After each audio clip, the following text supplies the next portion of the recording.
Welcome to అమ్మ home.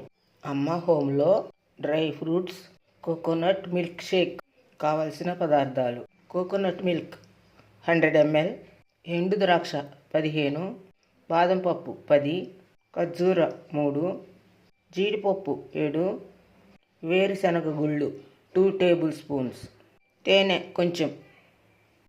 ఒక బౌల్లో వాటర్ తీసుకుని బాదం పప్పు, జీడిపప్పు, పచ్చిశనక్కాయ గుళ్ళు, కిస్మిస్లు ఇవి 4 గంటల సేపు నానబెట్టుకోవాలి.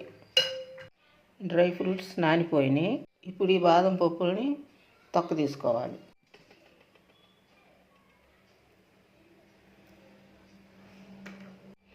ఇప్పుడు ఈ డ్రై ఫ్రూట్స్ని మిక్సీ జార్లోకి తీసుకోవాలి.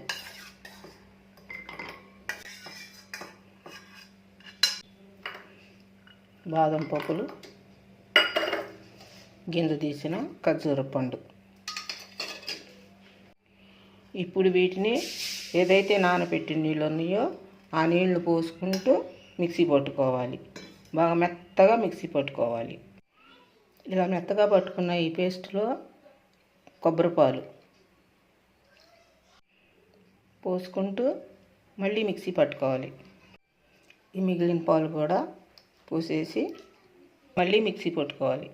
ఇలా మిక్సీ పట్టుకున్న ఈ మిల్క్ షేక్ను గ్లాసులో పోసుకుని తేనె కలుపుకొని సర్వ్ చేసుకోవటమే. తేనె 1 table spoon. Dry fruits coconut milk shake ready.